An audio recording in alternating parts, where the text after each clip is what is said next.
U.S. President Joe Biden is due to speak with Chinese counterpart Xi Jinping this Friday. Biden is expected to warn China against helping Russia in its invasion of Ukraine. France 24's international editor Rob Parsons joins me on the set. Rob, how does Biden plan on convincing Xi Jinping not to help Russia? Well, it's a critical meeting, no question about it. Up until now, China has been pretty much sitting on the fence, relying on ambiguity. But the fact of the matter is that prior to the start of this war, the relationship between Russia and China be getting warmer and warmer. Vladimir Putin was in Beijing for the Winter Olympics. It looked then as if this was building into a really strong alliance without limits, as the Chinese put it. But I think Joe Biden will be trying to say to the Chinese, look, you don't want to commit yourself to this. You don't want to commit yourself to a country led by a man who is so unpredictable, a nationalist at that.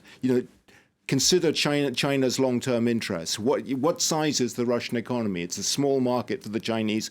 The United States, the European Union are massive for the Chinese. He will also be trying to convince Xi Jinping that the West really is solid on this.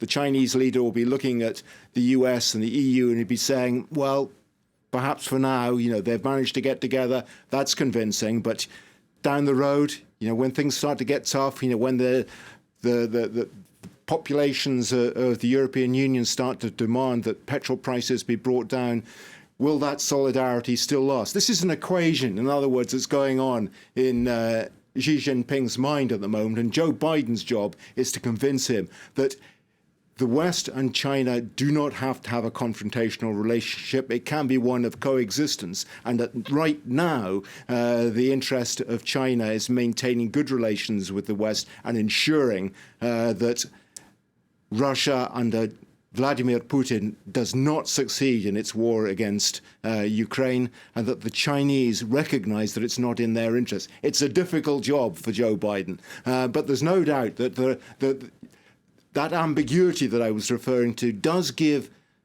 Joe Biden some ammunition. He can remind the Chinese, too, that in the recent vote of the United Nations General Assembly, 141 countries condemned the Russian invasion. China doesn't want to be on the wrong side of the world in this relationship. So, it's a difficult one for Xi Jinping. He would love to take this opportunity to bring the United States down a few pegs, but he has to consider whether it's his and China's long-term interest. Very quickly, though, Rob, what would China even gain from helping Russia? What are the stakes here?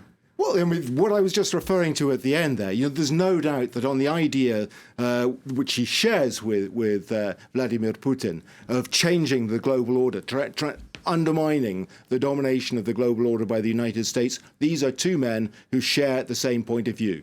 This is the axis of autocracy, as it's being called. They want to bring the United States' domination of the global economy, the world order, down. This is an opportunity for him. But at the same time, he has to consider other factors, like the one I was just talking about, massive vote against Russia at the United Nations General Assembly. That tells the Chinese that this is not perhaps the best issue to pick a fight with the United States on.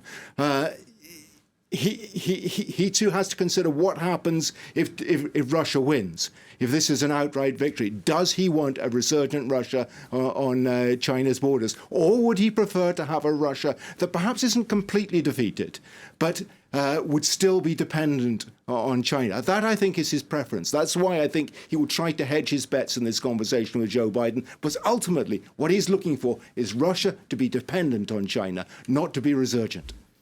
France 24's international editor Rob Parsons. Rob, thank you very much for that.